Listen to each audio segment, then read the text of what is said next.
Let's move on to our third and final presentation on how to connect in urban logistics. And a thing that is very important in logistics is to spend time with your stakeholders and define your stakeholders and discuss with them and agree on ways to do it in another way.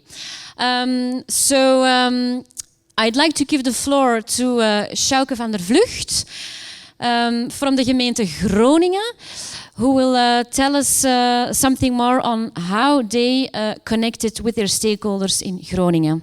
Sjouke.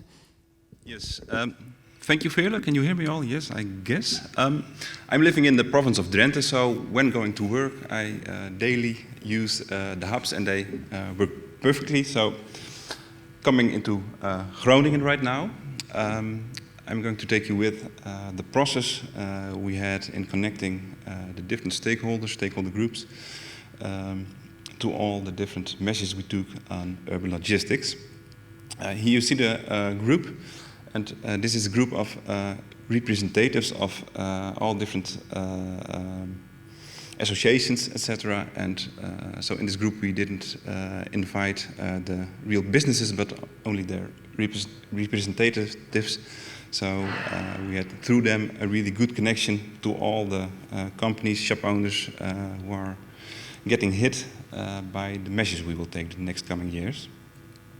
And with this group we finally draw a local covenant in which we appointed some agreements with this group, and I'll take you through this process. So first, a little introduction about Groningen, which is the largest city in the north of the Netherlands. It has a medieval city center, and it's really the core center of the northern Netherlands, so everything that's happening is focusing on this inner city. When we're looking at the past, from the 70s on, we started with plans for banning cars from the city center, and of course also then there was a large debate on how this would influence the economics in the city center. So most entrepreneurs, of course, were very afraid of what would happen. So when I translated, they also saying this is the wrong circulation plan instead of the traffic circulation plan. But eventually, I think, is really brought us a really a living and a really astonishing city center, and also eventually a city which is really a cycling city, and it brought a lot of quality.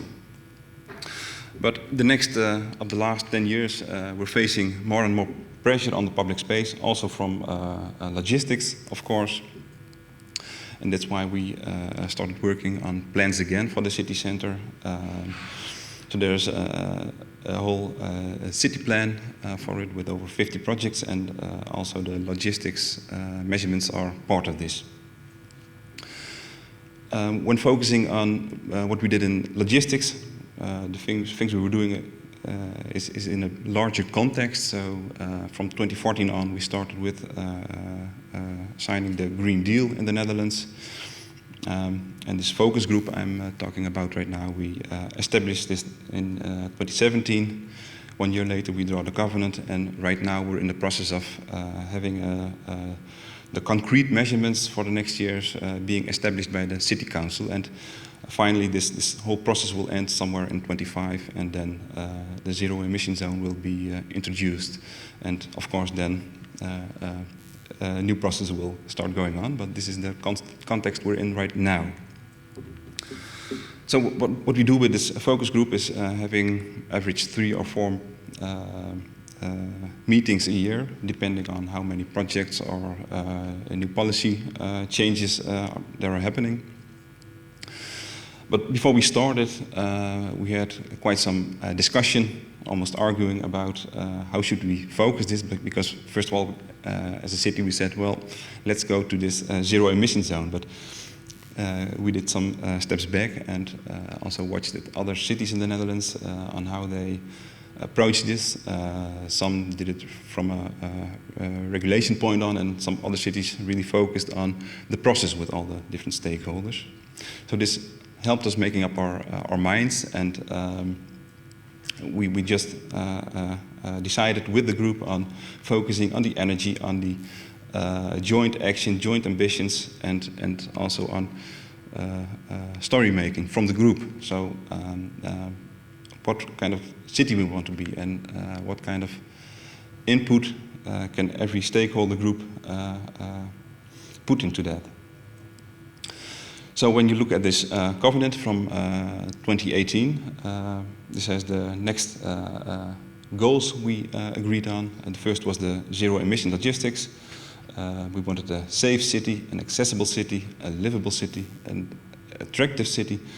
So it really comes down to a city where people can live on the right way and just ready for the future. So in big steps, this was what I wanted to tell you, and later on this afternoon we'll see some other action from Groningen. Thank you, Sjouke. Before we go over to questions,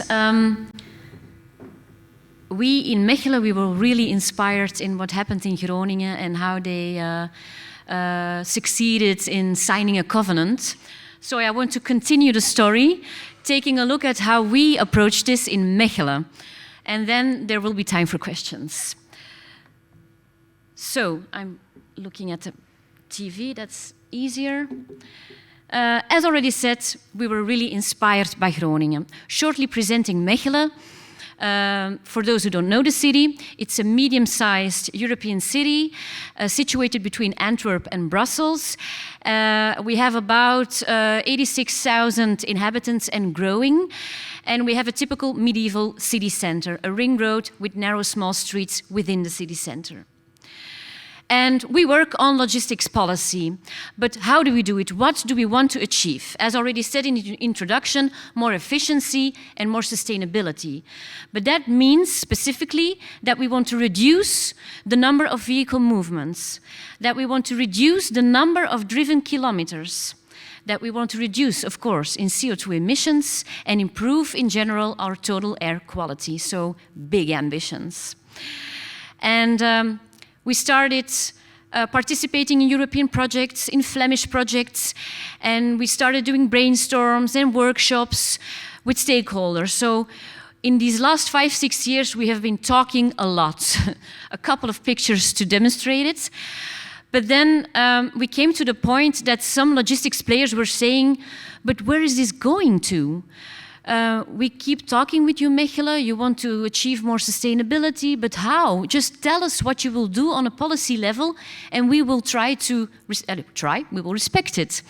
So, and make it more structural. Every year we are invited for a brainstorm, but what is the end goal? So that is why we came up, and with the inspiration of Groningen, to also compose a covenant. And in short, it was a one-year process. And why a covenant? Because it is a clear commitment, taking the connection a step further, so making it structural. And what we also did, coupled to this covenant, was we initiated a zero-emission working group. And we come together 2 times a year, and in the preparation of this covenant, we met 4 times. And what is the specific content of this covenant? We defined a lot of things. It has to be clear for everyone. So we defined which goods flows that we want to cover. We defined the area. We defined milestones, the stakeholders, and we defined, of course, also zero emission. What does it mean? And then we described specific 8 goals with a mutual specific action for each goal. And these are the 8 specific goals that we defined in the covenant. I won't go into detail. I just want to point you to our website where you can take a look and read the whole covenant in English. So write down the web link and read all about it. And so we ended up after 1 year and 4 meetings signing with 29 signatories, logistics service companies, interest organizations, and a representation of our shop owners in the city. We ended up signing together this covenant, and we agreed to go together to achieve zero-emission city logistics by 2030. Summing up, what are the key success factors? What can I give you as advice? As already said, formulate a clear vision. Set a clear format also, a structural working group. Even on the first meeting, we really made people sign up. Do you really want to be part of our group? Are you prepared to come 2 times a year to Mechelen? Define a clear goal. Ask for a mutual commitment. Don't leave too much open. Try to define as much as possible. Set deadlines. And, of course, next to these 4 meetings, I had a lot of one-to-one contacts, so it's time-consuming.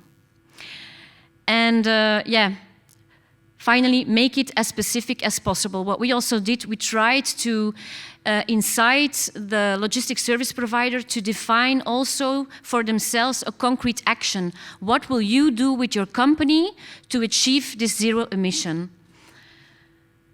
So, that wraps it up. I'm trying to go back 1 slide. It doesn't work. The red button. So, before we go to the next and final part of this session, are there questions for me and Sjouke?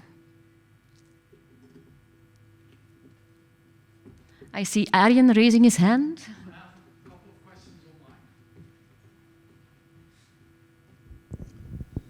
online. Oh, again, we received some questions online, and perhaps, Veerle, 1 question for you. You were mentioning this goal of a clear goal, zero emission in 2030. Is it a goal only for the members or the companies and parties who signed the covenant, or is it a goal for all logistics in Mechelen? And if so, what kind of measures do you foresee to implement this? Yeah, for us as a city, it's a goal for the whole logistics that we see in our city. So it's not only for the 29 signatories. And we have defined several actions within the covenant, how we want to reach this zero emission.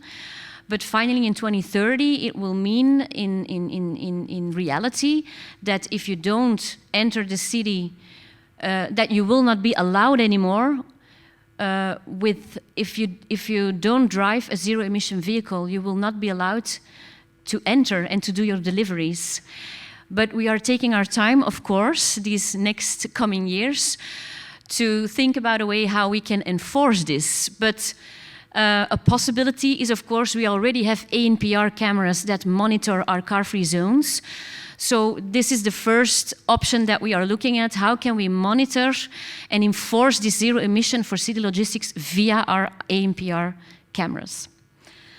But the covenant is mainly a tool to make the transition together and to give the logistics sector the time to do the transition and to try out, because the technology is still in full development. So there are already a lot of electric options in vans, but for heavy trucks, it's still not developed as it should be. So that's why we take our time to work on it together. So the group committed to the covenant is actually helping you in this incremental approach, taking step by step, advising you on what to do? Yep. Am I correct? Yeah. That's also the reason why we close the covenant, is to go into discussion with the stakeholder group. And if we are thinking about a certain policy measure, we want to first present it to the group and then, hear from them what they think about it. So. Yeah. Thanks. Other questions? Okay, then we were crystal clear, Sjouke. So thank you, Sjouke, for presenting. And now I want to pass on to the second part of this session. We didn't only want to give you presentations in a one-way direction, We also wanted to go into discussion with you and hear from you what you think about making it more sustainable and efficient. So I'm going to take a look at the time. We still have half an hour. And what we want to do in the next half an hour is talk and discuss together. We will here in the room form small groups from 3 to 5 persons, and the online followers, don't be stressed, you will automatically be invited to an online breakout room. Shortly introduce yourself and then start to discuss. I would say here, I mentioned that we have 30 minutes. I would keep it at 20 minutes. So the next 20 minutes we will discuss in small groups, and then in the last 10 minutes we will come back together in the room and in the online big meeting room and do a wrap-up. But what are we going to discuss about? So the people following online, take something to write down these questions. For the people here in the room, the slide will be visualized all the time. We, together with the Surflogh group, we formulated some questions that we are, as policymakers and as city administrative workers, we sometimes struggle with. The first is to enhance consolidation and cooperation. Maybe logistics service providers should cooperate under a white label concept. Is that something realistic, or is it totally out of the question? That's a bit the question.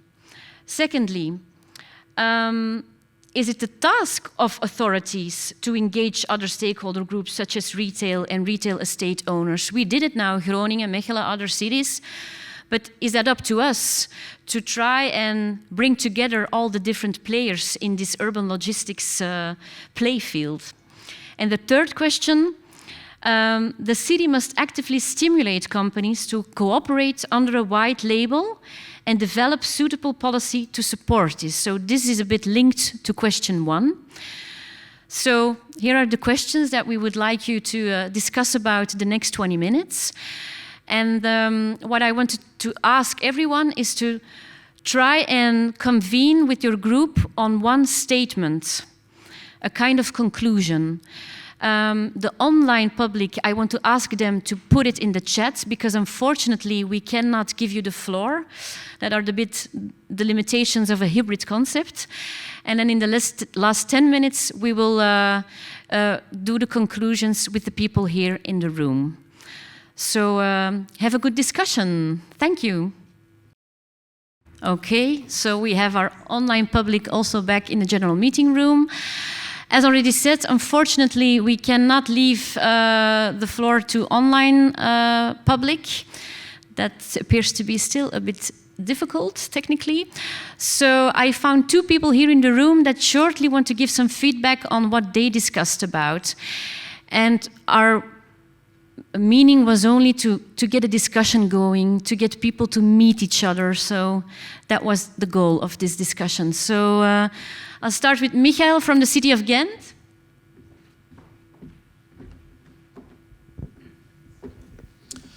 Hello, it was fun and interesting to discuss question 1. It's a question that comes up once in a while or quite often, because we agree that theoretically putting all parcels in one distribution center and then let one carrier get into the city fully loaded, get back out of the city fully loaded, is, from a theoretical point of view, optimally efficient.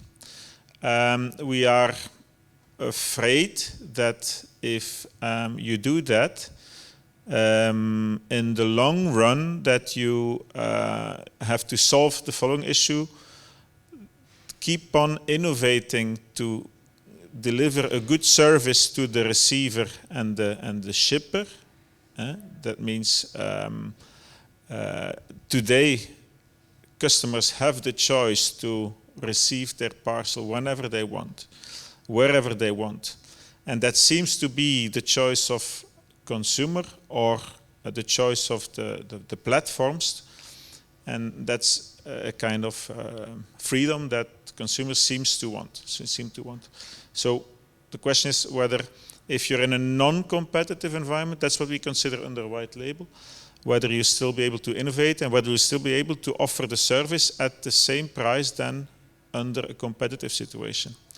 So between the 100% competitive situation where we're in today and the white label, there may be other steps in between, like if you would have a white, blue and red label company instead of 10 companies doing the same service. So it's an interesting question. We just don't know. We don't feel comfortable with saying yes, but we say let's keep on studying it. Second question is surely yes. As an authority, we have to take care of companies, inhabitants, and we get questions day in, day out of companies, merchants, companies, inhabitants. So yes, we should get into discussion with those groups continuously. Of course, this should not keep other groups of merchants or representatives to hold the same discussions or to put their own ambitions. So authorities should not be the only one to get in contact with. It can be vice versa, but yes, authorities have to do that. And the stimulating role of companies, of cities, I think yes, cities will always have to stimulate innovation, cooperation, and stimulus can be either by experimenting or by financial support. Comes back to the first question again, whether we're in favor of a white label approach or not, but stimulation in any way would be needed in that regard. That's more or less what we discussed. Thank you, Michael. It shows that it's complex logistics and there's not one answer or a black and white solution. To conclude, I have someone from another group that just wanted to make a mention on the option of a white label. So I'm going to give you the mic that you can shortly comment. Thank you very much. When it comes to the parcel delivery industry, we're not really a fan of the white label concept because we like our branding visible in the streets, and we also like to make a difference when it comes to the customer contact and delivery of the package. We've discussed it in the group. Also, we drive our vans full into the city, so when it comes to having another provider as a white label, we would drive in with 4 branded vans and he would have to drive with 4 white vans, so we didn't see much benefit in that.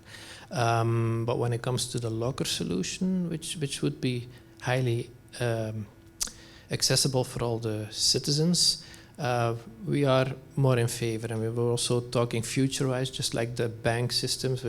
As being a customer of any bank, you can withdraw money from any bank. In the future, where there was a possibility of a white label locker system or a shared locker system with all the service providers, that would be a nice view for the future. We've also briefly touched on point 2, where we have to say a big thanks to the City of Mechelen, how they approach this, because they are giving us a voice of all the stakeholders and bring us each other together. And it's helping us to come to surprising conclusions and feedback and information that from other stakeholders didn't see from their point of view. So that keep it up, I would say. Thank you. Thank you, Alain. It's always good to hear the point of view of a commercial parcel logistics company. I wanted to wrap up this session, but I see someone raising his hand, so I'm going down to give once more the mic to Arjen. I'm almost there. Yeah, just to do justice to the people online, we were also in breakout groups with some technical difficulties, but they were able to discuss at least part of these questions. And when it comes to white label, I must say that what I received pretty much is in line with what is said here. But a suggestion could be for the larger logistics service provider, the larger companies handling parcels, it does not make too much sense, and they want to see their own jackets on the street, so to say, their own vans.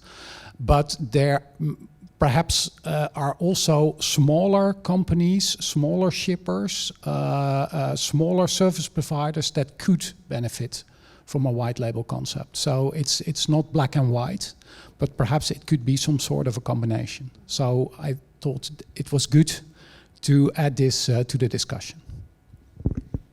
Thank you, Arjen. Of course, it's good to point out this nuance. So I think everybody's really hungry now. So I'm ending this session with a big thank you for the people here in the room of being present and listening.